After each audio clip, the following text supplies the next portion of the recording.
ಭಾರತದಲ್ಲಿ ಈ ರೀತಿಯ ಒಂದು ಸೇನಾ ಕ್ರಾಂತಿಯೋ ಚುನಾಯಿತ ಸರ್ಕಾರವನ್ನೇ ಸಂಪೂರ್ಣವಾಗಿ ಅಧಿರಗೊಳಿಸುವ, ಅದನ್ನ ನೆಲಸಮಗೊಳಿಸುವ, ಕುಟ್ಟಿ ಪುಡಿಗಟ್ಟಿ ಅಧಿಕಾರದಿಂದ ಕೆಳಗಿಳಿಸುವಂತ ಈ ಒಂದು ಕ್ಷಿಪ್ರ ಕ್ರಾಂತಿ ಭಾರತದಲ್ಲಿ ಏನಾದರೂ ನಡೆಯಬಹುದೇ?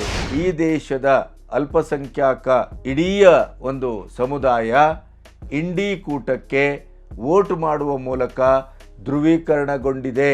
ಯಾವುದೇ ಪ್ರಾದೇಶಿಕ ಪಕ್ಷ ಇತ್ಯಾದಿ ಯಾವುದಕ್ಕೂ ಅದು ವೋಟ್ ಮಾಡ್ತಾ ಇಲ್ಲ. ಈಗಿನ ಕಾರ್ಯಾಚರಣೆ ಅಥವಾ ಬಾಂಗ್ಲಾದೇಶದ ಈ ಉತ್ಕ್ರಾಂತಿಯ ಒಟ್ಟು ಒಳಗಿನ ಸತ್ಯಗಳನ್ನು ನೋಡ್ತಾ ಹೋದರೆ ಇದರ ಹಿಂದಿರುವಂಥದ್ದು ಅಮೆರಿಕ, ಚೈನಾ, ಪಾಕಿಸ್ತಾನ. ಪಾಶ್ಚಿಮಾತ್ಯ ದೇಶಗಳ ಷಡ್ಯಂತ್ರಕ್ಕೆ ಈ ಪೌರಾತ್ಯ ದೇಶಗಳೇನಾದರೂ ಒಳಪಟ್ರೆ ಏನಾಗತ್ತೆ ಅನ್ನೋದಕ್ಕೆ ಬಾಂಗ್ಲಾ ಇವತ್ತಿನ ವರ್ತಮಾನದ ಒಂದು ಉಜ್ವಲ ಉದಾಹರಣೆ. ಸ್ಟೂಡೆಂಟ್ಸ್ಗಳ ಹೆಸರಿನಲ್ಲಿ ದೇಶದ್ರೋಹಿಗಳನ್ನು ಸಂಘಟಿಸಿ ಕಟ್ಟರ್ ಮುಸ್ಲಿಂವಾದಿಗಳನ್ನ ವಿಶ್ವವಿದ್ಯಾಲಯಗಳಲ್ಲೆಲ್ಲ ನುಸುಳುವಂತೆ ಮಾಡಿ ಬಾಂಗ್ಲಾದೇಶದ ಅಧ್ಯಕ್ಷರ ಅಧಿಕೃತ ನಿವಾಸದ ಕಡೆ ನುಗ್ಗುವಂತೆ ಮಾಡಿದ್ದು ಇದೇ BNP ಜಮಾತೆ ಇಸ್ಲಾಂ. ಆ BNPಯ ಅಂಡರ್ನಲ್ಲಿರುವಂಥ ಅವರ ಮತೀಯ ಸಂಘಟನೆ.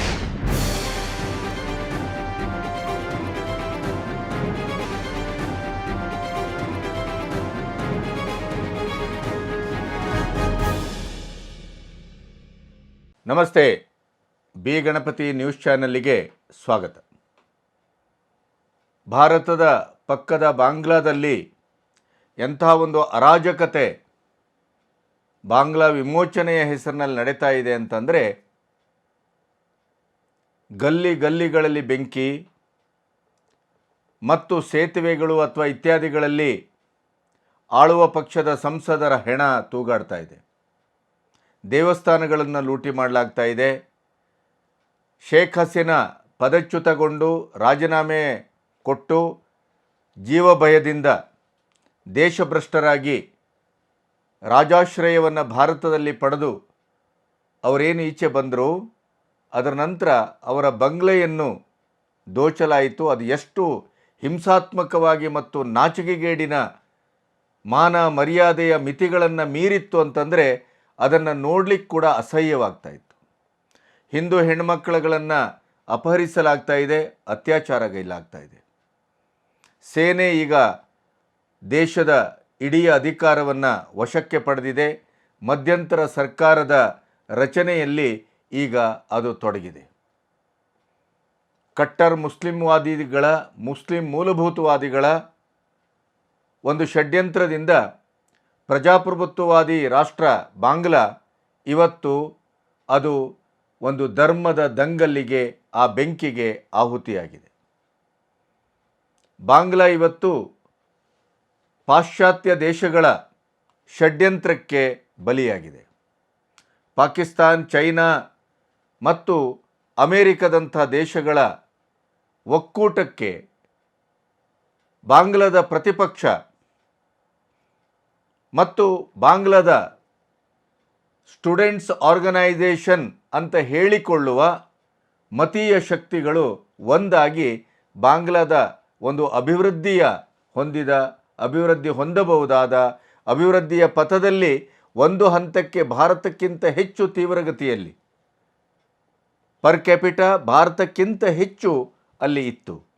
ಅಂಥ ಒಂದು ಅಭಿವೃದ್ಧಿಗೆ ಮುಖ ಮಾಡಿ ನಿಂತಂಥ ರಾಷ್ಟ್ರೀಯತೆಯನ್ನು ನಂಬುವ, ರಾಷ್ಟ್ರೀಯವಾದವನ್ನು ನಂಬುವ ಮತ್ತು ಕಟ್ಟರ್ ಮುಸ್ಲಿಂ ವಾದಿಗಳನ್ನು ದೂರ ಇಡುವ, ಯಾವುದೇ ಒಂದು ಏಕಧರ್ಮದ ಕೇಂದ್ರೀಕೃತವಾಗಿ ನಮ್ಮ ದೇಶ ಬೆಳೆಬಾರದು, ಅದು ಬಹುತ್ವದಲ್ಲಿ ಏಕತ್ವವನ್ನು ಹೊಂದಬೇಕು ಅನ್ನುವಂಥ ಆಶಯದಲ್ಲಿ 20 ವರ್ಷಗಳಿಗೂ ಹೆಚ್ಚು ಅಧಿಕಾರದಲ್ಲಿದ್ದು ಬಾಂಗ್ಲಾಕ್ಕೆ ಒಂದು ಹೊಸ ಚರಿಷ್ಮವನ್ನು ಕೊಟ್ಟಂಥ ಶೇಖ್ ಹಸೀನಾ ಇವತ್ತು ದೇಶಭ್ರಷ್ಟರಾಗಿದ್ದಾರೆ.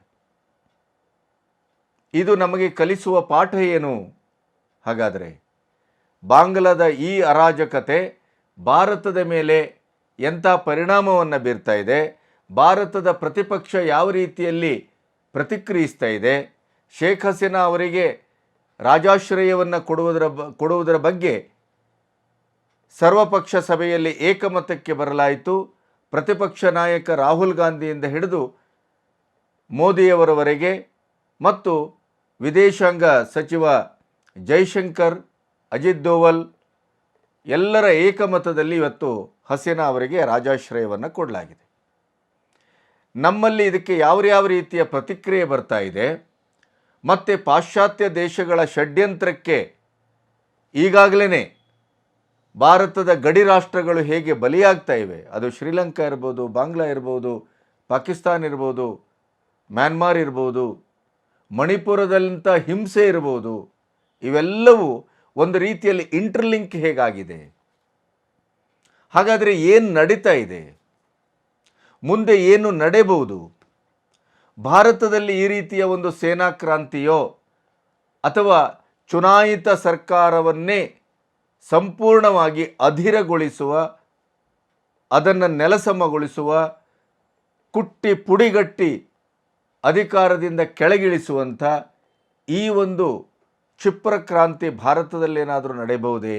ಯಾಕೆ ಅಂತಂದರೆ ಇವತ್ತು ಒಂದು ಭಯಾನಕವಾದಂಥ ಸ್ಟೇಟ್ಮೆಂಟು ನಮ್ಮ ಎದುರಿದೆ. ಸಲ್ಮಾನ್ ಖುರ್ಷಿದ್ ನಿಮಗೆ ಗೊತ್ತು, ಅವರು ಕಾಂಗ್ರೆಸ್ಸಿನ ಮುಖಂಡರು, ಪೂರ್ವ ವಿದೇಶಾಂಗ ಮಂತ್ರಿಗಳು, ಸುಪ್ರೀಂ ಕೋರ್ಟಿನ ವಕೀಲರು. ಇವರೊಂದು ಸ್ಟೇಟ್ಮೆಂಟನ್ನು ಕೊಟ್ಟಿದ್ದಾರೆ. ಭಾರತ ಬಾಂಗ್ಲಾ ಅಥವಾ ಇವತ್ತು ಏನು ಬಾಂಗ್ಲಾದೇಶದಲ್ಲಿ ನಡೆದಿದೆ, ಈ ಕ್ಷಿಪ್ರ ಕ್ರಾಂತಿ ಭಾರತದಲ್ಲಿ ಆ ವೇಗದಲ್ಲಿ ಮತ್ತು ಆ ಏಕಮುಖದಲ್ಲಿ ನಡೆದೇ ಇರಬಹುದು. ಯಾಕೆಂದರೆ ಭಾರತ ಬಹಳ ದೊಡ್ಡ ದೇಶ, ಇಲ್ಲಿ ಕ್ರಾಂತಿ ಪಸರಿಸಲಿಕ್ಕೆ ಬಹಳ ಸಮಯ ತೆಗೆದುಕೊಳ್ತದೆ. ಆದರೆ ಭಾರತದಲ್ಲಿ ಇವತ್ತಲ್ಲ ನಾಳೆ ಈ ಘಟನೆ, ಈ ಕ್ರಾಂತಿ ನಡೆಯುತ್ತದೆ, ನಡೆಯುವ ಎಲ್ಲ ಸಂಭವನೀಯತೆಯೂ ಇದೆ ಅಂತ ಸಲ್ಮಾನ್ ಖುರ್ಷಿದ್ ಅವರು, ಕಾಂಗ್ರೆಸ್ ಮುಖಂಡ, ಇದನ್ನು ಹೇಳ್ತಾ ಇದ್ದಾರೆ. ಬಾಂಗ್ಲಾದೇಶದಲ್ಲಿ ಚುನಾವಣೆಗೆ ಸ್ಪರ್ಧಿಸಿದನೇ ಚುನಾವಣೆಯನ್ನು ಬಹಿಷ್ಕರಿಸಿದಂಥ BNP ಏನಿದೆ, ಬಾಂಗ್ಲಾದೇಶ್ ನ್ಯಾಷನಲ್ ಪಾರ್ಟಿ, ಅದು ಮತ್ತು ಅದರ ಅಂಗ ಒಂದು ಏನು ಸಂಘಟನೆ ಇದೆ, ಅದು ಬಾಂಗ್ಲಾದೇಶದ ಇಸ್ಲಾಮಿ ಛತ್ರ ಶಿಬಿರ್ ವಿದ್ಯಾರ್ಥಿ ವಿಭಾಗ, ಇದು ಇವತ್ತಿನ ಪ್ರತಿಭಟನೆಯಲ್ಲಿ, ಕ್ರಾಂತಿಯಲ್ಲಿ ಬಹಳ ದೊಡ್ಡ ಪಾತ್ರವನ್ನು ವಹಿಸಿದೆ. ಮತ್ತು ಜಮಾತೆ ಇಸ್ಲಾಮಿ ಸಂಘಟನೆ ಬಹಳ ದೊಡ್ಡ ಪಾತ್ರವನ್ನು ವಹಿಸಿದೆ.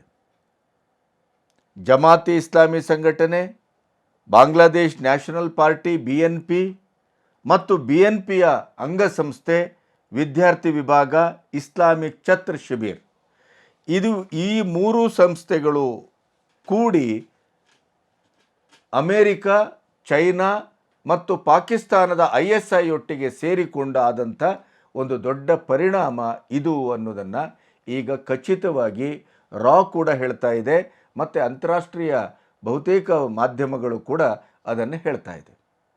ಆ ಹಿನ್ನೆಲೆಯಲ್ಲಿ ಇಲ್ಲಿ ಸಲ್ಮಾನ್ ಖುರ್ಷಿದ್ ಅವರು ಕೊಟ್ಟಂಥ ಹೇಳಿಕೆ ನಮಗೆ ಬಹಳ ಬಹಳ ಮುಖ್ಯ ಆಗುತ್ತೆ ಅಂತ ನಾನು ಭಾವಿಸ್ತೇನೆ. ಹಾಗಾದರೆ ಭಾರತದಲ್ಲಿ ಯಾಕೆ ಇಂಥ ಘಟನೆ ಸಂಭವಿಸಬಾರದು ಅಥವಾ ಸಂಭವಿಸಬಹುದೇ ಅನ್ನುವಂಥ ಚರ್ಚೆ ಈಗ ಆರಂಭ ಆಗಿದೆ. ಭಾರತದಲ್ಲಿ ಬಹುತೇಕವಾಗಿ ಸೈನ್ಯದ ಕ್ರಾಂತಿ ನಮ್ಮಲ್ಲಿ ಊಹಿಸಲಿಕ್ಕೂ ಸಾಧ್ಯ ಇಲ್ಲ. ಯಾಕೆಂತಂದರೆ ಅಂಥ ಸಾಧ್ಯತೆಗಳಿಗೆ ಮುಖ ಮಾಡಿ ನಿಂತಂಥ ಸ್ವತಂತ್ರ ಭಾರತದಲ್ಲಿ ಪ್ರಥಮ ಹೆಜ್ಜೆಯಲ್ಲಿ ಆ ಕನಸನ್ನೂ ಸ್ವಲ್ಪ ಮಟ್ಟಿಗೆ ಕಂಡಿದ್ದ ಸೇನೆಗೆ ಸರಿಯಾದಂಥ ಒಂದು ಪಾಠವನ್ನು ಪ್ರಥಮ ಪ್ರಧಾನಿ ಜವಾಹರ್ಲಾಲ್ ನೆಹರು ದೂರದರ್ಶತ್ವದಿಂದ ಮಾಡಿದಂಥ ಹಲವಾರು ಆಯಕಟ್ಟಿನ ಕೆಲಸಗಳೇನಿದೆಯಲ್ಲ, ಅದು ಇವತ್ತು ಸೇನೆ ನಮ್ಮ ದೇಶದಲ್ಲಿ ಯಾವುದೇ ರೀತಿಯಲ್ಲೂ ಅಧಿಕಾರವನ್ನು ಹೊಂದುವ ಅಥವಾ ಸೇನಾ ಕ್ರಾಂತಿಯ ಮೂಲಕ ನಮ್ಮ ಪ್ರಜಾಪ್ರಭುತ್ವಕ್ಕೆ ಮಾರಕವಾಗುವಂಥ ಸಾಧ್ಯತೆಗಳು ತೀರಾ ಕ್ಷೀಣ. ಸ್ವತಂತ್ರ ಭಾರತದ ಪ್ರಥಮದಲ್ಲಿ ಬಹುಸಂಖ್ಯೆಯಲ್ಲಿ 56% ಹೆಚ್ಚು ಸಿಖ್ ವರ್ಗ ನಮ್ಮ ಸೇನೆಯಲ್ಲಿತ್ತು. ಅದನ್ನು ನೆಹರು ಒಡೆದರು. ನಮ್ಮಲ್ಲಿ ಭಾಷಾವಾರು ಪ್ರಾಂತ್ಯ ಆಯಿತು, ರಾಜ್ಯಗಳು ಉಗಮ ಆದವು. ಆದ್ದರಿಂದ ಬೇರೆ ಬೇರೆ ರಾಜ್ಯಗಳಿಂದ, ಬೇರೆ ಬೇರೆ ಭಾಷೆಗಳಿಂದ ಎಲ್ಲರನ್ನೂ ರಿಕ್ರೂಟ್ ಮಾಡಲಿಕ್ಕೆ ಶುರು ಮಾಡಿದರು.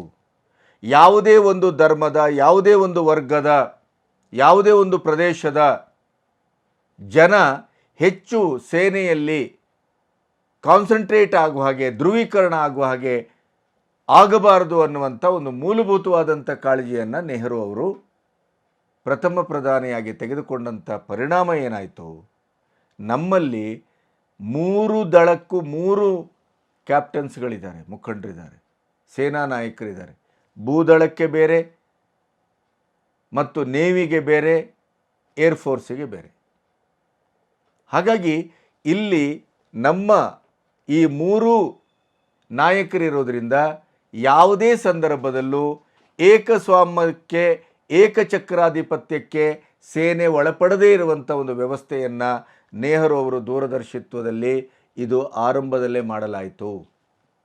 ಹಾಗಾಗಿ ಸೇನೆಯಲ್ಲಿ ಒಗ್ಗಟ್ಟಿಲ್ಲ, ಸೇನೆ ಏಕಕ್ರಾಂತಿಯನ್ನು ಮಾಡಲಿಕ್ಕಾಗೋದಿಲ್ಲ, ಸೇನೆ ತಾನು ಅಂದುಕೊಂಡದ್ದನ್ನು ತಕ್ಷಣಕ್ಕೆ ಕಾರ್ಯರೂಪಕ್ಕೆ ತರಲಿಕ್ಕೆ ಇಂಪಾಸಿಬಲ್. ಅದರ ಜೊತೆಗೆ ಪ್ಯಾರಾಮಿಲಿಟ್ರಿ ಇದೆ. ಇಲ್ಲಿ ಮಿಲಿಟ್ರಿಯ ಕೆಲಸ ಏನು ಅಂದರೆ ದೇಶದ ಗಡಿಯನ್ನು ಮತ್ತು ಹೊರಗಿನ ಶಕ್ತಿಗಳನ್ನು, ದಾಳಿಯನ್ನು ತಡೆಗಟ್ಟುವಂಥ ಕೆಲಸಕ್ಕೆ ಮಿಲಿಟ್ರಿಯನ್ನು ಇಲ್ಲಿ ಇಡಲಾಗಿದೆ ಹೊರತು ದೇಶದ ಆಂತರಿಕವಾದಂಥ ಯಾವುದೇ ಪ್ರತಿಭಟನೆ ಇತ್ಯಾದಿ ಅದಕ್ಕೆ ನೇರವಾಗಿ ಸೇನೆಯನ್ನು ಮುಖಾಮುಖಿಯಾಗಿಸುವ, ಅಂದರೆ ಜನರೊಟ್ಟಿಗೆ ಸೇನೆಯನ್ನು ನೇರವಾಗಿ ಎಲ್ಲಿಯೂ ತೊಡಗಿಸಿಕೊಳ್ಳದೇ ಇದ್ದಂಥ ಒಂದು ಮಿತಿಯನ್ನು, ಒಂದು ಬಿಡುವನ್ನು, ಗ್ಯಾಪನ್ನು ಮೊದಲಿಂದಲೂ ಕಾದುಕೊಳ್ಳುವಂಥ ಕೆಲಸವನ್ನು ಮಾಡಲಾಗಿದೆ. ಮತ್ತು ನಮ್ಮ ದೇಶದಲ್ಲಿ ದೇಶಪ್ರೇಮವನ್ನು, ರಾಷ್ಟ್ರೀಯತೆಯನ್ನು, ಒಂದು ಧ್ವಜದ ಗೌರವವನ್ನು, ಜನತಂತ್ರ ವ್ಯವಸ್ಥೆಯನ್ನು, ಪ್ರಜಾಪ್ರಭುತ್ವದ ಮೇಲಿನ ಗೌರವವನ್ನು ಮೂಲಭೂತವಾಗಿ ಸೇನೆಗೆ ಸೇರುವ ಪ್ರತಿಯೊಬ್ಬರಿಗೂ ಕೂಡ ಅದನ್ನು ಅಡಕಗೊಳಿಸಲಾಗುತ್ತೆ, ರಕ್ತಗತಗೊಳಿಸಲಾಗುತ್ತೆ. ಹಾಗಾಗಿ ನಮ್ಮಲ್ಲಿ ದೇಶ ಫಸ್ಟ್, ನೇಷನ್ ಫಸ್ಟ್, ರಾಷ್ಟ್ರ ಮೊದಲು, ರಾಷ್ಟ್ರೀಯತೆ ಮೊದಲು, ರಾಷ್ಟ್ರಧರ್ಮ ಮೊದಲು, ಈ ರೀತಿಯ ಒಂದು ಘೋಷವಾಕ್ಯ ಏನಿದೆ ಇದು ನಮ್ಮ ಸೈನಿಕರನ್ನು ರಾಷ್ಟ್ರಭಕ್ತರನ್ನಾಗಿಸಿದೆ. ಆದ್ದರಿಂದ ಅವರು ಅಧಿಕಾರಕ್ಕಾಗಿ ಯಾವುದೇ ರೀತಿಯ ಸಂಘಟಿತ ಕ್ರಾಂತಿಯನ್ನು ಮಾಡುವ ಸಾಧ್ಯತೆ ನಮ್ಮಲ್ಲಿ ಕಡಿಮೆ. ಇನ್ನು ಇದರ ಆಚೆಯೂ ಹೋಗಿ ನಾವು ಇದನ್ನು ನೋಡಬಹುದು ಅಂತ ಆದರೆ, ಭಾರತ ಬಹುಸಂಖ್ಯಾತರನ್ನು ಯಾರನ್ನು ಹೊಂದಿದೆ? ಹಿಂದೂಗಳನ್ನು ಹೊಂದಿದೆ. ಭಾರತದ ಸೇನೆಯಲ್ಲಿ ಯಾರು ಬಾಹುಳ್ಯವನ್ನು ಹೊಂದಿದ್ದಾರೆ? ಹಿಂದೂಗಳ ಬಾಹುಳ್ಯ ಇದೆ. ಭಾರತದ ಇಡೀದಾದಂಥ ಸೇವಾ ಸಂಸ್ಥೆಗಳಲ್ಲಿ ಯಾವ ಪ್ರಾಬಲ್ಯ ಇದೆ? ಹಿಂದೂಗಳ ಪ್ರಾಬಲ್ಯ ಇದೆ. ಹಾಗಾಗಿ ನಮ್ಮಲ್ಲಿ ಹಿಂದೂಗಳು ಏನು ಹೇಳ್ತೇವೆ? ನಮ್ಮಲ್ಲಿ ಸರ್ವೇ ಜನ ಸುಖಿನೋ ಭವಂತು, ಬಹುತ್ವದಲ್ಲಿ ಏಕತ್ವ, ರಾಷ್ಟ್ರೀಯತೆ, ರಾಷ್ಟ್ರಧರ್ಮ, ನೇಷನ್ ಫಸ್ಟ್, ಕಾಯಕ ಭೂಮಿ, ಕರ್ಮಭೂಮಿ, ಈ ರೀತಿಯ ನಂಬಿಕೆಗಳಲ್ಲಿ ನಾವು ಬೆಳೆದು ಬಂದಿರೋದ್ರಿಂದ ಹಿಂದೂಗಳ ಪ್ರಾಬಲ್ಯ ಮತ್ತು ಹಿಂದೂಗಳೇ ಪ್ರಥಮವಾಗಿ ಈವರೆಗೂ ಇರೋದರಿಂದ ಏನಾಗಿದೆ, ನಮ್ಮಲ್ಲಿ ಯಾವುದೇ ರೀತಿಯ ಇಂಥ ಕ್ರಾಂತಿಗಳು, ಇಂಥ ಅರಾಜಕತೆ, ಪ್ರಜಾಪ್ರಭುತ್ವದ ಅಡಿಯಲ್ಲಿ ಚುನಾವಣೆಯ ಮೂಲಕ, ಜನರ ಆಶೀರ್ವಾದ, ಜನರ ಆಯ್ಕೆಯ ಮೂಲಕ ಬಹುಮತವನ್ನು ಪಡೆದು ಬಂದಂಥ ಶೇಖ್ ಹಸೀನಾ ಇವತ್ತು ಕೇವಲ 48 ಗಂಟೆಯ ಒಳಗಡೆ ಅವರು ದೇಶಭ್ರಷ್ಟರಾಗಬೇಕಾಗತ್ತೆ, ದೇಶವನ್ನು ಬಿಟ್ಟು ಓಡಿ ಬರಬೇಕಾಗತ್ತೆ ಅಂತಾದರೆ ಅಲ್ಲಿಯ ಒಟ್ಟು ಸಾಂವಿಧಾನಿಕವಾದಂಥ ಸಡಿಲತೆ ಯಾವ ಮಟ್ಟದಲ್ಲಿದೆ ಅನ್ನೋದನ್ನು ನೀವು ಗಮನಿಸಬೇಕು. ಭಾರತ 9 ದೇಶಗಳನ್ನು ಗಡಿ ದೇಶಗಳನ್ನಾಗಿ ಹೊಂದಿದೆ. ಭಾರತ, ನೇಪಾಳ, ಮ್ಯಾನ್ಮಾರ್, ಶ್ರೀಲಂಕಾ, ಭೂತಾನ್, ಹೀಗೆ ಈ 5 ದೇಶಗಳಲ್ಲಿ ಇವತ್ತು ಮುಸ್ಲಿಂ ಕಟ್ಟರ್ ಕ್ರಾಂತಿ ಬಹುತೇಕವಾಗಿ ನಡೆಯುವ ಎಲ್ಲ ಸಾಧ್ಯತೆಗಳು ಕಾಣ್ತಾ ಇದೆ. ಅಲ್ಲಿ ಅದರ ಇಡೀದಾದಂಥ ಜನಸಂಖ್ಯೆ ಆಧಾರದಲ್ಲಿ ಡೆಮೋಗ್ರಫಿ ಬದಲಾಗಿದೆ. ಭಾರತ, ನೇಪಾಳ, ಮ್ಯಾನ್ಮಾರ್, ಶ್ರೀಲಂಕಾ, ಭೂತಾನ ಮತ್ತು ಬಾಂಗ್ಲಾ, ಪಾಕಿಸ್ತಾನ್, ಶ್ರೀಲಂಕಾ 9 ದೇಶಗಳನ್ನು ನಾವು ಗಡಿಭಾಗದಲ್ಲಿ ಹೊಂದಿದ್ದೇವೆ. ಭಾರತದ ಗಡಿಭಾಗದಲ್ಲಿ ಅದರಲ್ಲಿ ಈಗಾಗಲೇ 5 ದೇಶಗಳು ಬಹುತೇಕವಾಗಿ ಏಕಧರ್ಮದ ಸ್ವಾಮ್ಯಕ್ಕೆ ಬಂದು ತಲುಪಿ ಆಗಿದೆ. ಮಾಲ್ದೀವ್ಸನ್ನು ಸೇರಿ ಚೋಳರು ಆಳಿದ ದೇಶ ಅದು ಹಿಂದೂ ಏಕಸ್ವಾಮ್ಯತೆಗೆ ಒಳಪಟ್ಟಂಥ ದೇಶ. ಭಾರತದ ಗಡಿಯಲ್ಲಿ ಉದ್ಭವಗೊಂಡಂಥ ಪಾಕಿಸ್ತಾನ ಕೂಡ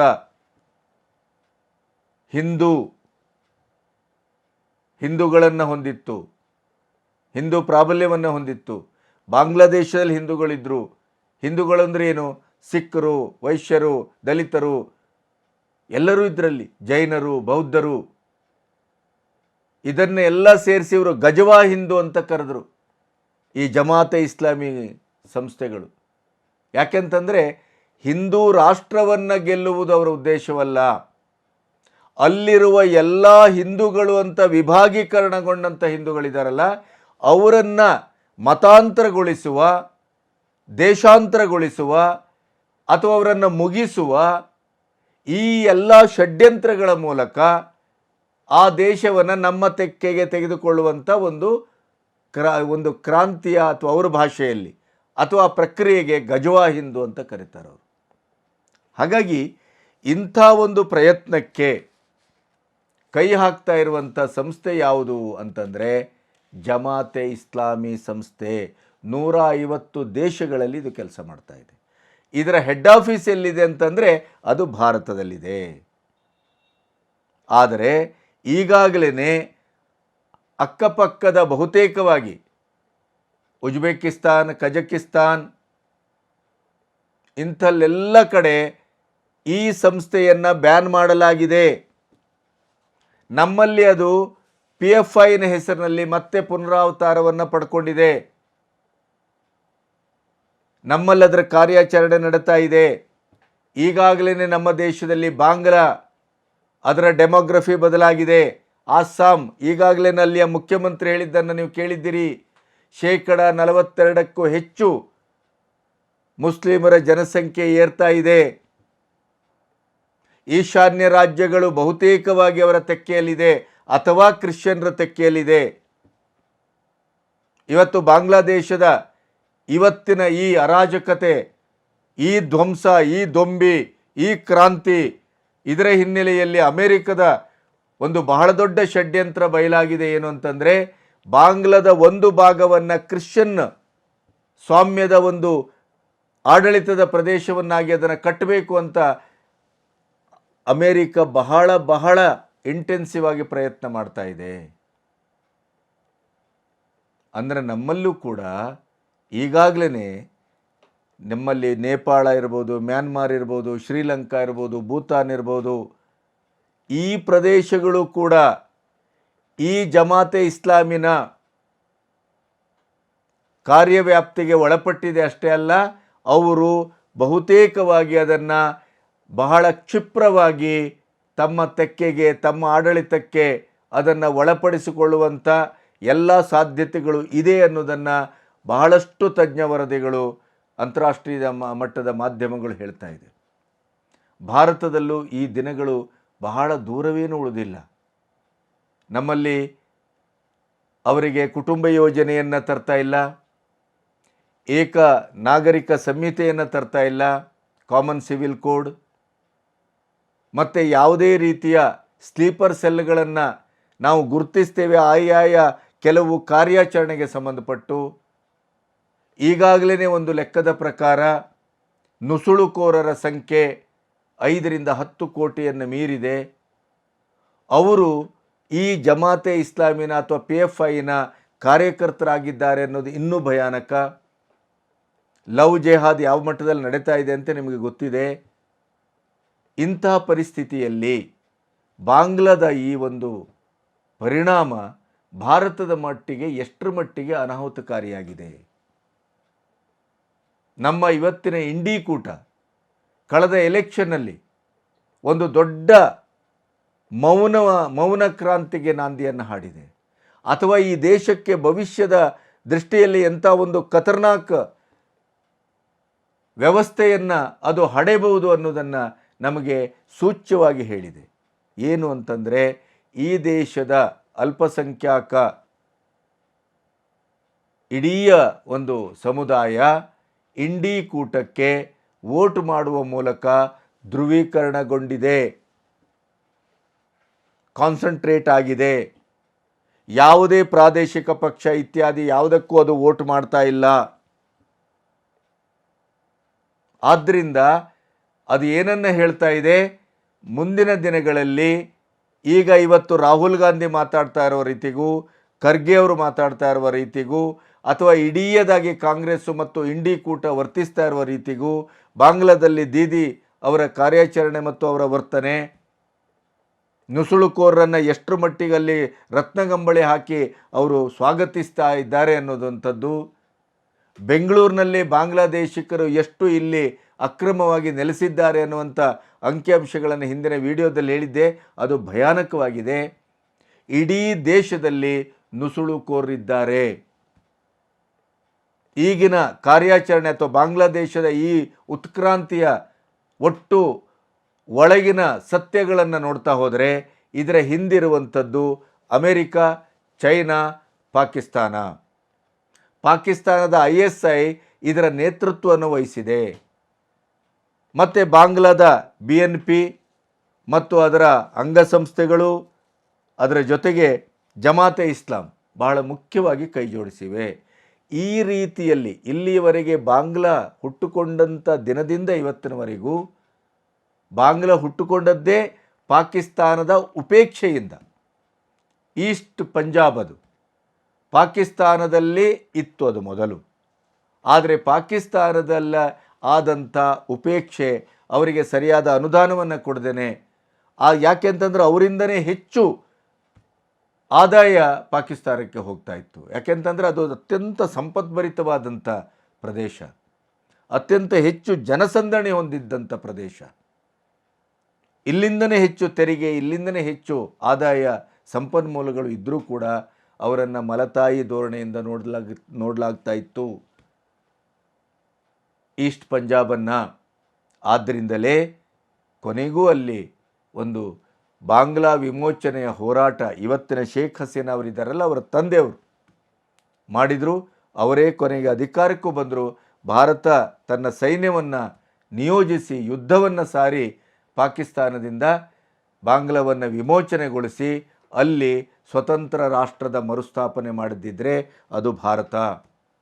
ಹಾಗಾಗಿ ಶೇಖ್ ಹಸೀನಾ ಅವರ ತಂದೆ ಇರ್ಬೋದು, ಶೇಖ್ ಹಸೀನಾ ಇರ್ಬೋದು, ಅಥವಾ ಇಲ್ಲಿವರೆಗೆ ಅಧಿಕಾರಕ್ಕೆ ಬಂದಂತೆ ಯಾವುದೇ ಇದ್ದರೂ ಕೂಡ ಸ್ವಲ್ಪ ಮಟ್ಟಿಗೆ ಖಲೀದಾ ಜಿಯಾವನ್ನು ಬಿಟ್ಟರೆ, ಅವರಿಗೆ 6 ವರ್ಷದಿಂದ ಜೈಲಲ್ಲಿದ್ದರು. ಈ ಕ್ರಾಂತಿಯಲ್ಲಿ ಅವರಿಂದ ಜೈಲಿಂದ ಹೊರಗಡೆ ಬಿಡಲಾಗಿದೆ. ಅವರು BNPಯ ಮುಖ್ಯಸ್ಥರು. ಸೊ ಅವರೊಬ್ಬರನ್ನು ಬಿಟ್ಟರೆ ಬಾಕಿಯವರೆಲ್ಲರೂ ಭಾರತಕ್ಕೆ ಪರವಾಗಿದ್ದರು. ಆದ್ದರಿಂದ 4000ಕ್ಕೂ ಹೆಚ್ಚು ಕಿಲೋಮೀಟರ್ ವ್ಯಾಪ್ತಿಯಲ್ಲಿ ಭಾರತದ ಗಡಿಯನ್ನು ಹಂಚಿಕೊಂಡಿದ್ದರೂ ಕೂಡ ನಮಗೆ ಅಲ್ಲಿ ಸೈನ್ಯವನ್ನು ದೈನಿಕವಾಗಿ ನಾವು ಅಲ್ಲಿ ಇಟ್ಟಿಲ್ಲ, ಅಥವಾ ಅಲ್ಲಿ ಭದ್ರವಾದ ಗಡಿಬೇಲಿಯನ್ನು ಹಾಕಿಲ್ಲ. ಯಾಕೆಂತಂದರೆ ಬಾಂಗ್ಲಾ ನಮ್ಮ ಪರವಾಗಿದ್ದರಿಂದ ಬಾಂಗ್ಲಾ ಮತ್ತು ಭಾರತದ ಸಂಬಂಧ ಅದು ಅತ್ಯಂತ ನಮಗೆ ಭದ್ರತೆಯ ದೃಷ್ಟಿಯಿಂದಲೂ ಹಿತಕಾರಿಯಾಗಿತ್ತು. ಒಮ್ಮೆ ಈಗ ಪಾಕಿಸ್ತಾನ್, ಅಮೇರಿಕಾ ಮತ್ತು ಚೈನಾ, ಅದರ ಜೊತೆಗೆ ಬಾಂಗ್ಲಾದ ಒಳಗಿರುವಂಥ ಕಟ್ಟರ್ ಇಸ್ಲಾಮಿಕ್ ಸಂಘಟನೆಗಳು ಅದೆಲ್ಲವೂ ಒಟ್ಟಾಗಿ ಇವತ್ತು ಪಾಕಿಸ್ತಾನದ ಪರವಾದಂಥ ಏನಾದರೂ ಸರ್ಕಾರ ಅಲ್ಲಿ ಬಂದರೆ ಭಾರತಕ್ಕೆ ಮಗ್ಗುಲು ಮುಳ್ಳಾಗುವ ಎಲ್ಲ ಲಕ್ಷಣಗಳು ಅದು ಕಾಣ್ತಾ ಇದೆ. ನುಸುಳುಕೋರರ ಸಂಖ್ಯೆ ಅತ್ಯಂತ ತೀವ್ರವಾಗ್ತದೆ. ಯಾಕೆಂತಂದರೆ ಈಗ ಕಾಶ್ಮೀರಿ ಗಡಿಯಲ್ಲಿ ಭಾರತದ ಸೇನೆ ಕಣ್ಣಲ್ಲಿ ಕಣ್ಣಿಟ್ಟು ಕಾಯ್ತಾ ಇದೆ. ಹಾಗಾಗಿ ಎಷ್ಟೇ ಭಯೋತ್ಪಾದಕರನ್ನು ನುಸುಳಲಿಕ್ಕೆ ಪ್ರಯತ್ನ ಮಾಡಿದರೂ ಅಲ್ಲಿ ಅದನ್ನು ತಡೆಯುವ ಕೆಲಸ ಆಗ್ತಾಯಿದೆ, ಫಿಲ್ಟ್ರೇಷನ್ ಆಗ್ತಾಯಿದೆ. ಆದರೆ ಇನ್ನು ಮುಂದೆ ಏನಾಗ್ಬೋದು, ಪಾಕಿಸ್ತಾನ ನೇರವಾಗಿ ವಾಯು ದಳದ ಮೂಲಕ ಅಥವಾ ಹೆಲಿಕಾಪ್ಟರ್ ಮೂಲಕನೋ ವಿಮಾನದ ಮೂಲಕನೋ ಬಾಂಗ್ಲಾಕ್ಕೆ ಬಂದಿಳಿದು ಬಾಂಗ್ಲಾದಿಂದ ಸೀದಾ ಸಾದಾ ಭಾರತಕ್ಕೆ ನುಸುಳುವ ಎಲ್ಲ ಸಾಧ್ಯತೆ ಇದೆ. ಹಾಗಾಗಿ ಬಾಂಗ್ಲಾದೇಶದ ಈ ಅತಂತ್ರ ಸ್ಥಿತಿ, ಬಾಂಗ್ಲಾದೇಶದ ಶೇಖ್ ಹಸೀನಾ ಅವರು ದೇಶಭ್ರಷ್ಟಗೊಂಡದ್ದು ಮತ್ತು ಪದಚ್ಯುತಗೊಂಡದ್ದು, ಅದು ಭಾರತಕ್ಕೆ ಬಹಳ ದೊಡ್ಡ ನಷ್ಟ ಅಂತ ನಮ್ಮ ಭಾವನೆ. ಮತ್ತು ಈಗಾಗಲೇ ನೀನು ಗಮನಿಸಿದ ಹಾಗೆ ಎಲ್ಲೆಲ್ಲ ಈ ಕಟ್ಟರ್ ಮುಸ್ಲಿಂ ಮೂಲಭೂತವಾದಿಗಳು ಅಧಿಕಾರಕ್ಕಾಗಿ ಹೋರಾಟವನ್ನು ಮಾಡಿದಾರೋ, ಅದು ಬಾಂಗ್ಲಾ ಇರ್ಬೋದು, ಪಾಕಿಸ್ತಾನ ಇರ್ಬೋದು, ಅಥವಾ ಮಾಲ್ದೀವ್ಸ್ ಇರ್ಬೋದು, ಅಲ್ಲಿರುವಂಥ ನಮ್ಮ ಎಲ್ಲ ಹಿಂದೂಗಳನ್ನು ಒಂದೋ ಮತಾಂತರ ಮಾಡಲಾಗಿದೆ, ಇಲ್ಲ ಅವರನ್ನು ಕೊಚ್ಚಿ ಕೊಲ್ಲಲಾಗಿದೆ, ಇಲ್ಲ ದೇಶದಿಂದ ಅವರನ್ನು ಓಡಿಸಲಾಗಿದೆ. ಅಲ್ಲಿ ಸಂಪೂರ್ಣವಾಗಿ ಹಿಂದುತ್ವ ಅನ್ನೋದು ಮುಗಿದು ಹೋದ ಕತೆ. ಅಂದರೆ ಇದರ ಪ್ರಕ್ರಿಯೆ ಹೇಗೆ ನಡೀತದೆ ಅಂತಂದರೆ, ಜಮಾತೆ ಇಸ್ಲಾಮು 150 ದೇಶಗಳಲ್ಲಿ ಕೆಲಸ ಮಾಡ್ತಾ ಇದ್ದಾಗಲೂ ಅದು ವೆಲ್ ಆರ್ಗನೈಸ್ಡ್ ಮತ್ತು ವೆಲ್ ಕನೆಕ್ಟೆಡ್. ಅದು ಎಲ್ಲಿಂದ ಎಲ್ಲಿಗೆ ಕೆಲಸ ಮಾಡುತ್ತೆ ಅನ್ನೋದರ ಬಗ್ಗೆ ಯಾರಿಗೂ ಅದರ ಸುಳಿವು ಸಿಗದೇ ಇದ್ದಂಥ ರೀತಿಯಲ್ಲಿ ಅದು ಕೆಲಸ ಮಾಡ್ತಾ ಇರೋದ್ರಿಂದ ಅದಕ್ಕೀಗ ಪಾಕಿಸ್ತಾನ, ಅದರ ISI ಮತ್ತು ಅಮೇರಿಕಾ, ಚೈನಾ ಇನ್ನು ಕೈ ಜೋಡಿಸಿದರೆ ಅದರ ಕಥೆ ಏನಾಗ್ಬೋದು?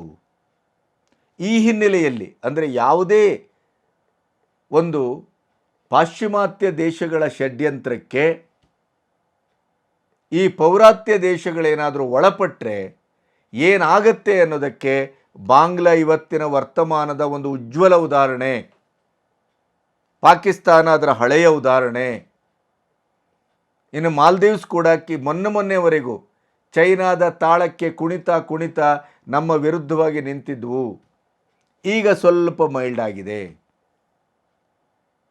ಇದೇ ಸಲ್ಮಾನ್ ಖುರ್ಷಿದ್ ಅವರ ಕೊಟ್ಟಂಥ ಹೇಳಿಕೆ, ಅದರ ಜೊತೆಗೆ ಪ್ರತಿಪಕ್ಷ ನಾಯಕ ರಾಹುಲ್ ಗಾಂಧಿ ಇಂಗ್ಲೆಂಡಿನಲ್ಲಿ ನಿಂತು ಅಮೇರಿಕ ಮತ್ತು ಚೈನಾವನ್ನು ಬೇಡಿದ್ರಲ್ಲ, ನಿಮಗೆ ನೆನಪಿದೆ ಅಂತ ಅಂದ್ಕೊಳ್ತಾನೆ. ಇವತ್ತು ಅದನ್ನು ನೆನಪಿಸ್ಕೊಳ್ಬೇಕಾಗಿದೆ. ಯಾಕೆ ಅಂತಂದರೆ ಇವತ್ತಿನ ಬಾಂಗ್ಲಾದ ಪರಿಸ್ಥಿತಿಗೆ ಚೈನಾ, ಅಮೇರಿಕ, ಪಾಕಿಸ್ತಾನದ ISI ಕಾರಣ.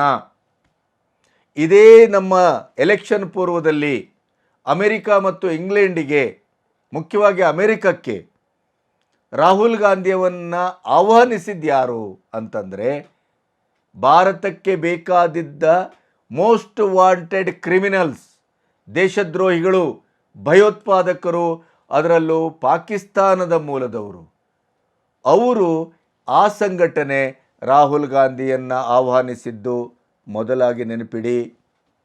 ಇನ್ನೊಂದು, ಇಂಗ್ಲೆಂಡಿನ ಭೇಟಿಯಲ್ಲೂ ಕೂಡ ನಮ್ಮ ದೇಶದ್ರೋಹಿ ಸಂಘಟನೆಗಳಲ್ಲೇ ಅವರು ಅಲ್ಲಿ ಮಾತಾಡಿ ಬಂದಿದ್ದು ದಾಖಲಾಗಿದೆ. ಏನು ಹೇಳಿದ್ರು ಅವರು ಈ ಭೇಟಿಯಲ್ಲಿ? ಭಾರತದಲ್ಲಿ ಪ್ರಜಾತಂತ್ರ ವ್ಯವಸ್ಥೆ, ಭಾರತದ ಪ್ರಜಾಪ್ರಭುತ್ವ ಆತಂಕದಲ್ಲಿದೆ.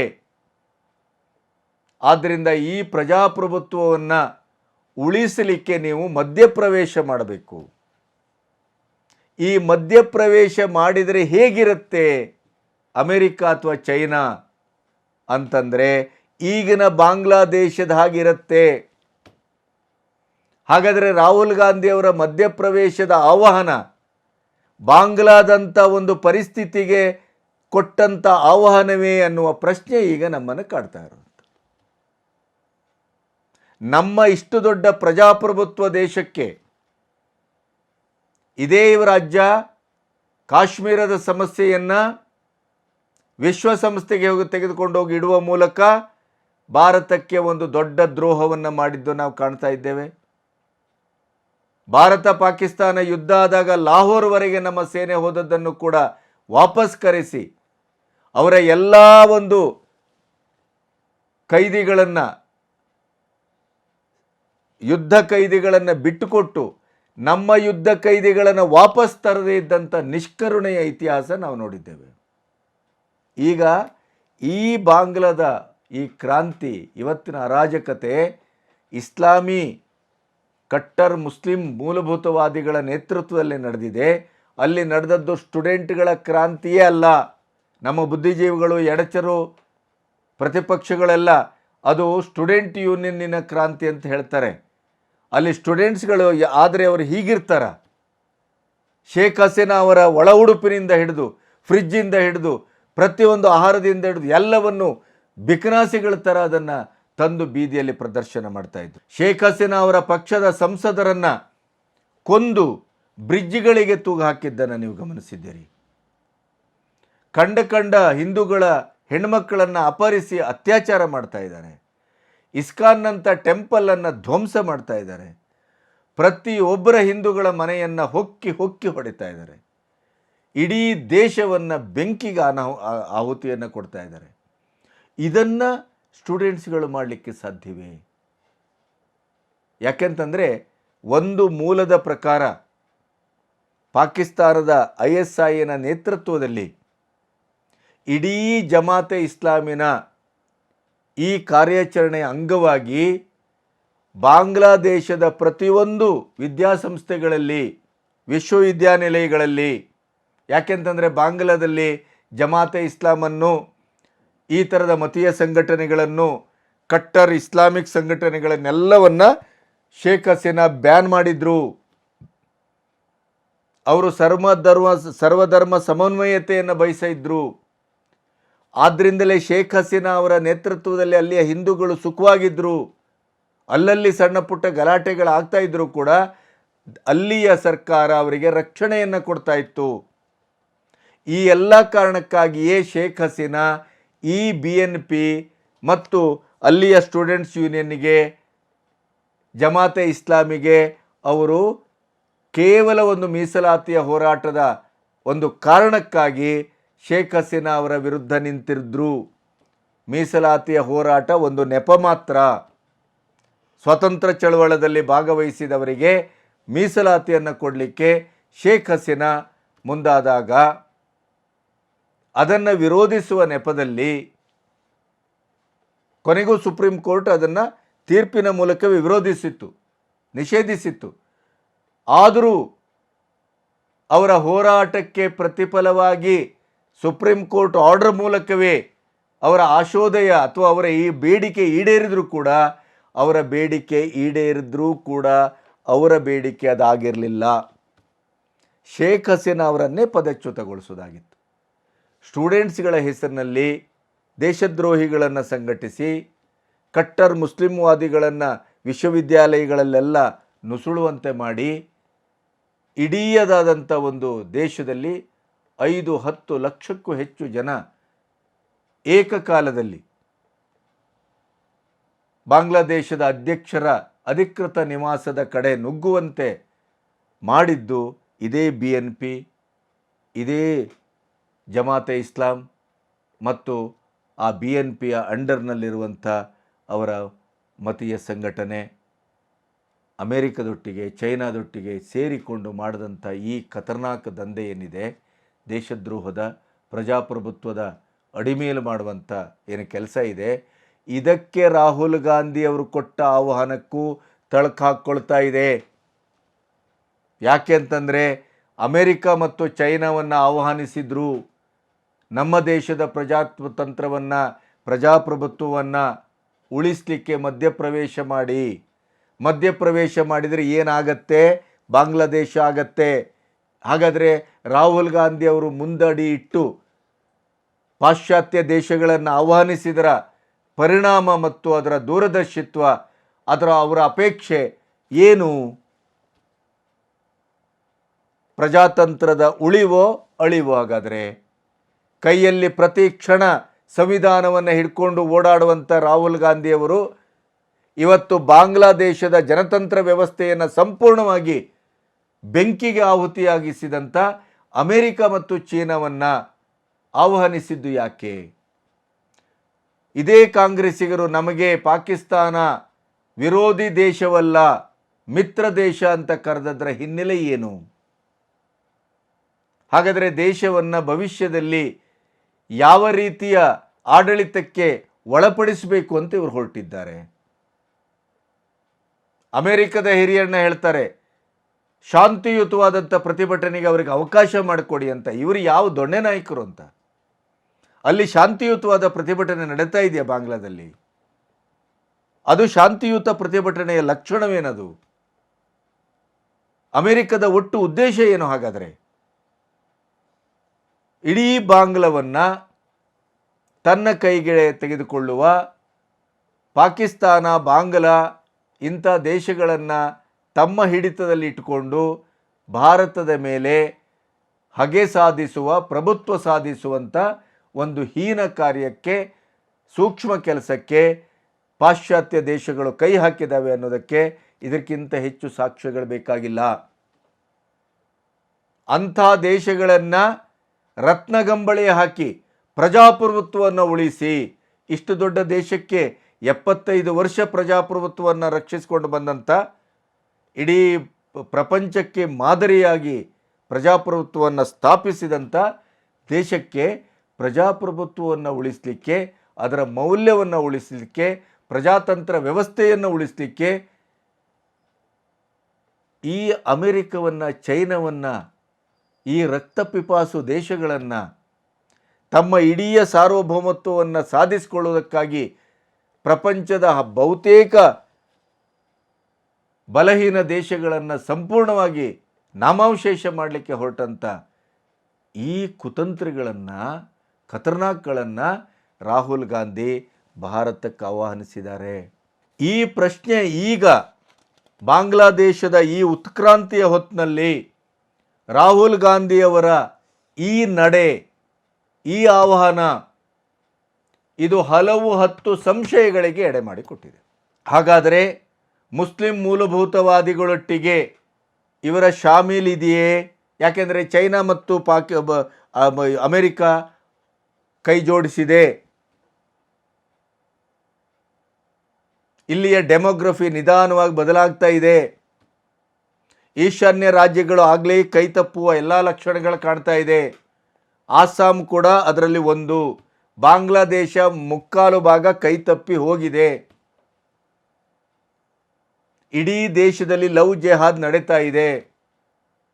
ಕರ್ನಾಟಕದಲ್ಲಿ ನೀವು ನೋಡ್ತಾನೆ ಇದ್ದೀರಿ, ದೇ ಆರ್ ಅವರ್ ಬ್ರದರ್ಸ್ ಅಂತ ಹೇಳುವ ಮೂಲಕ ಇಲ್ಲಿ ಸಂಪೂರ್ಣ ಸರ್ಕಾರ ಅವರ ಪರವಾಗಿ ನಿಂತಿದೆ.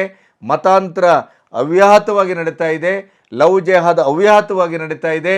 ಮತ್ತು ಅವರ ಎಲ್ಲ ಭಯೋತ್ಪಾದಕ ಸಂಘಟನೆಗಳು, ಸ್ಲೀಪರ್ ಸೆಲ್ಗಳು ಇತ್ಯಾದಿ ಇತ್ಯಾದಿ ದೇಶದ್ರೋಹಿಗಳು ಇಲ್ಲಿ ಎಲ್ಲೆಲ್ಲಿ ಜಾಲದಲ್ಲಿ ಅವರವರು ಎಲ್ಲೆಲ್ಲಿ ಅಲ್ಲಿ ಪವಡಿಸಬೇಕೋ, ಎಲ್ಲೆಲ್ಲಿ ಬೀಡು ಬಿಡಬೇಕೋ ಅಲ್ಲೆಲ್ಲ ಬಿಟ್ಟಿದ್ದಾರೆ ಅನ್ನೋದು NIA ಇತ್ತೀಚೆಗೆ ಸಂಪೂರ್ಣವಾಗಿ ತನ್ನ ಕಾರ್ಯಾಚರಣೆಯ ಮೂಲಕ ತೋರಿಸ್ಕೊಟ್ಟಿದೆ.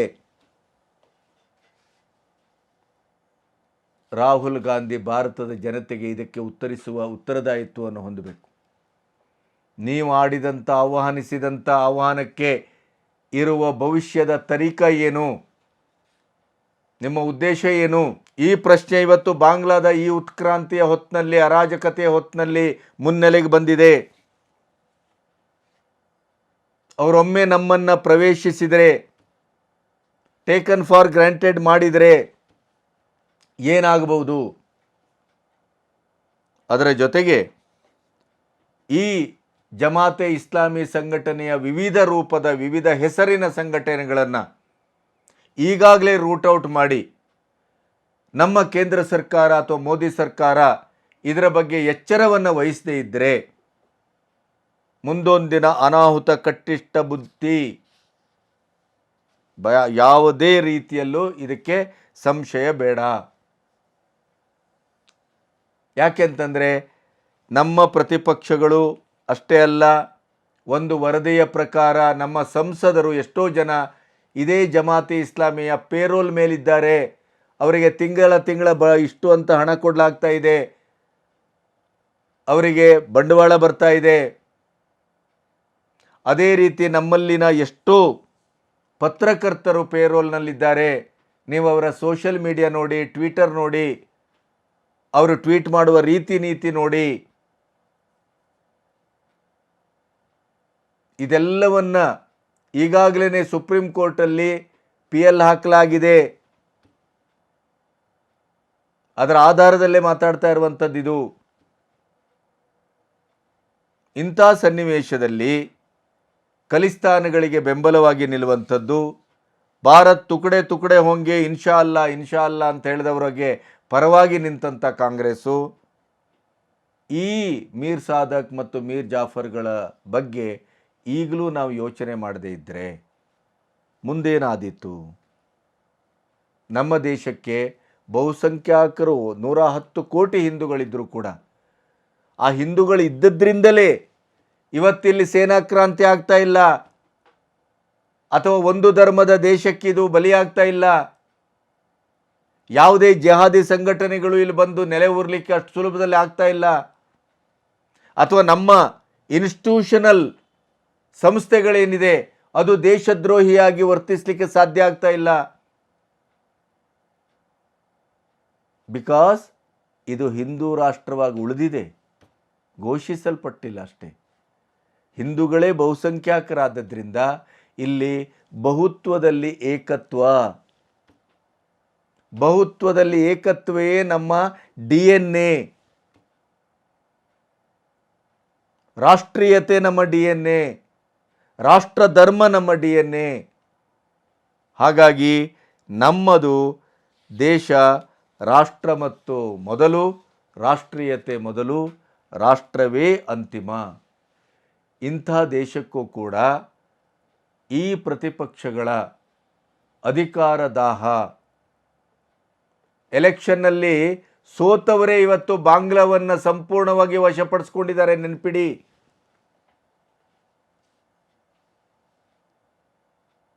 ಕೇವಲ ಕೆಲವು ಸೀಟುಗಳು ಜಾಸ್ತಿ ಬಂದದ ಕಾರಣಕ್ಕಾಗಿ ಇವತ್ತು ರಾಹುಲ್ ಗಾಂಧಿ ಅಲ್ಲಾಡಿಸ್ತಾ ಇರುವ ರೀತಿ ನೋಡಿದಿರ ನೀವು. ಇಂಡಿಕೋಟ ಮಾತಾಡ್ತಾ ಇರುವ ಪವರ್ಫುಲ್ ಆ ಹಿನ್ನೆಲೆ ಏನು ಅಂತ ಈಗ ಅರ್ಥ ಆಗ್ತಾ ಇದೆಯಲ್ಲ ನಿಮಗೆ.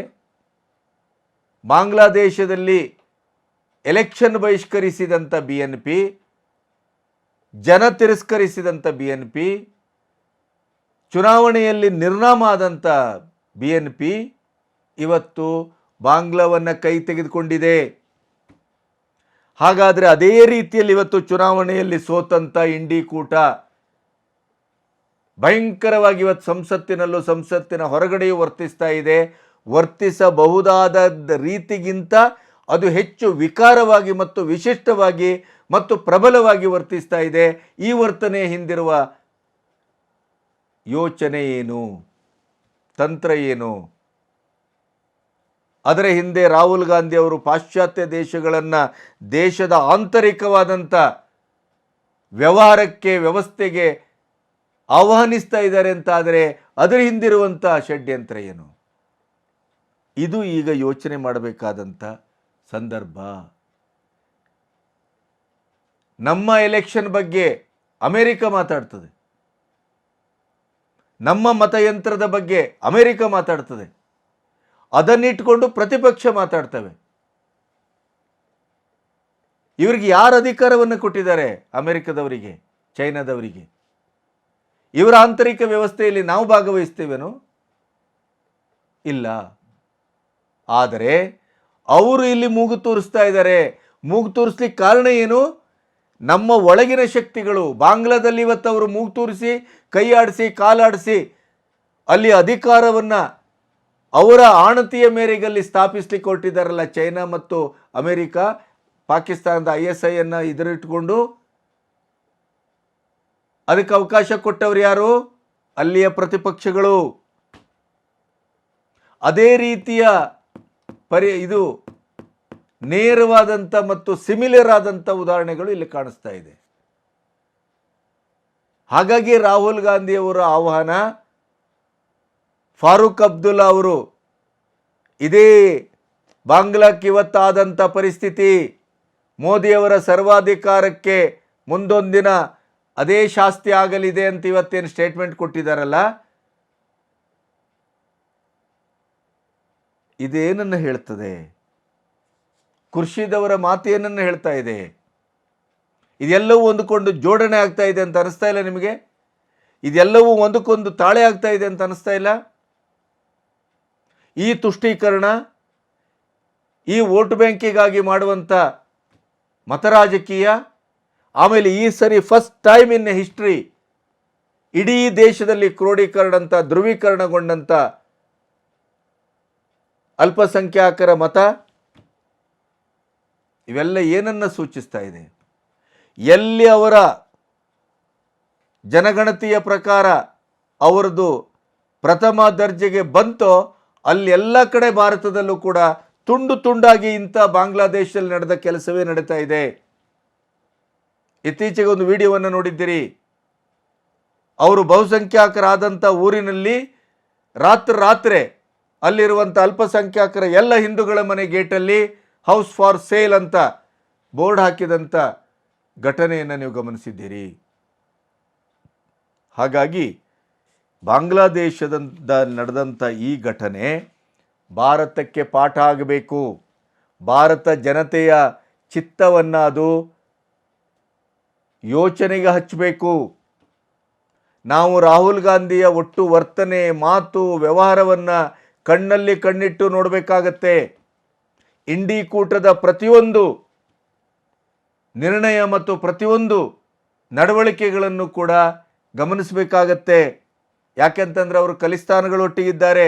ರೈತ ಚಳವಳದ ಹುಸಿ ಚಳವಳದ ಹೆಸರಿನಲ್ಲಿ, ಹುಸಿ ರೈತರ ಚಳವಳದ ಹೆಸರಿನಲ್ಲಿ ದೆಹಲಿಯಲ್ಲಿ ಅವರು ಮಾಡಿದಂಥ ಹಲ್ಕಾಗಿರಿಯನ್ನು ನಾವು ಈಗಾಗಲೇ ನೋಡಿದ್ದೇವೆ.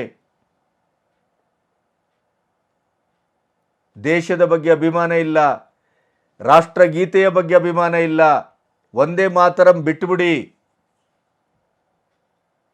ಇದೇ ರೈತ ಚಳವಳಿಯಲ್ಲಿ ಖಲಿಸ್ತಾನಿಗಳು ಕೆಂಪು ಕೋಟೆಯನ್ನು ಹತ್ತುವವರೆಗೆ ದಾಷ್ಟ್ಯವನ್ನು ಮೆರೆದಿದ್ರು. ನಮ್ಮ ರಾಷ್ಟ್ರ ಧ್ವಜವನ್ನು ಅಡಿಗಾಕಿ ಮೆಟ್ಟಿದ್ರು. ಅದನ್ನು ಕೂಡ ಕಾಂಗ್ರೆಸ್ ಪ್ರತಿಭಟಿಸಿಲ್ಲ, ಆಕ್ಷೇಪಿಸಲಿಲ್ಲ. ಅಂಥ ಖಲಿಸ್ತಾನಿಗಳೊಟ್ಟಿಗೆ ಕಾಂಗ್ರೆಸ್ ನಿಂತಿದೆ. ಹೀಗಾಗಿ ಈ ಎಲ್ಲ ಹಿನ್ನೆಲೆಯಲ್ಲಿ ಬಾಂಗ್ಲಾದ ಒಟ್ಟು ಇವತ್ತಿನ ಬೆಳವಣಿಗೆಗಳನ್ನು ನಾವು ಬೇರೆಯೇ ಆದಂಥ ದೃಷ್ಟಿಯಲ್ಲಿ ನೋಡುವಂಥ ಒಂದು ಸಂಕ್ರಮಣದ ಸ್ಥಿತಿಯಲ್ಲಿ ನಿಂತಿದ್ದೇವೆ ಅನ್ನೋದನ್ನು ನನಗೆ ಹೇಳಬೇಕಾಗಿತ್ತು, ಹೇಳಿದ್ದೇನೆ. ಚಿಂತನೆ ನಿಮ್ಮದು. ನಮಗೂ ನೀವು ಪ್ರತಿಕ್ರಿಯಿಸಿ. ನನ್ನ ಮಾತು ನಿಮಗೆ ಯಾವ ರೀತಿ ತಟ್ಟಿತು ಅನ್ನೋದನ್ನು ಹೇಳಿ. ಯಾಕೆಂತಂದರೆ ನಾವೆಲ್ಲರೂ ಒಗ್ಗಟ್ಟಾಗಿ ಈ ದೇಶದ ಭವಿಷ್ಯವನ್ನು ದೇಶೀಯವಾಗಿ, ದೇಶದ ಪ್ರಜಾಪ್ರಭುತ್ವದ ನೆಲೆಯಲ್ಲಿ, ಜನತಂತ್ರ ವ್ಯವಸ್ಥೆ ನೆಲೆಯಲ್ಲಿ, ಸಾಂವಿಧಾನಿಕವಾಗಿ, ಯಾಕೆಂದರೆ ನಮ್ಮ ಸಂವಿಧಾನ ಇಡೀ ವಿಶ್ವದಲ್ಲೇ ಅತ್ಯಂತ ಶ್ರೇಷ್ಠವಾದದ್ದು, ಜನಪರವಾದದ್ದು, ರಾಷ್ಟ್ರೀಯತೆಯನ್ನು ಎತ್ತಿಡುವಂಥದ್ದು, ರಾಷ್ಟ್ರವನ್ನು ಎತ್ತಿಡುವಂಥದ್ದು. ಅಂಥ ಸಂವಿಧಾನಕ್ಕೂ ಕೂಡ ದ್ರೋಹ ಬಗೆಯುವಂಥ ಕೆಲಸ ಈಗ ನಡೀತಾ ಇದೆ. ಹಾಗಾಗಿ ನಾವೆಲ್ಲರೂ ಏಕಗಂಟಿನಲ್ಲಿ ಒಟ್ಟಾಗಿ ಒಗ್ಗಟ್ಟಾಗಿ ಚಿಂತಿಸುವಂಥ ಒಂದು ಸಂದರ್ಭಕ್ಕೆ ಬಾಂಗ್ಲಾದ ಈ ಅರಾಜಕತೆ, ಬಾಂಗ್ಲಾದಲ್ಲಿ ನಡೆದಂಥ ಇಸ್ಲಾಮಿಕ್ ಮೂಲಭೂತವಾದಿಗಳ ಈ ಕ್ರಾಂತಿ, ಅದಕ್ಕೆ ಕೈ ಜೋಡಿಸದಂಥ ಪಾಶ್ಚಾತ್ಯ ರಾಷ್ಟ್ರಗಳು, ಇವೆಲ್ಲವನ್ನು ಹೊಸದಾಗಿ ನಾವು ಅರ್ಥೈಸ್ಕೋಬೇಕು, ಯೋಚಿಸಬೇಕು ಅಂತ ನನಗನ್ನಿಸಿದೆ. ನಮಸ್ತೆ.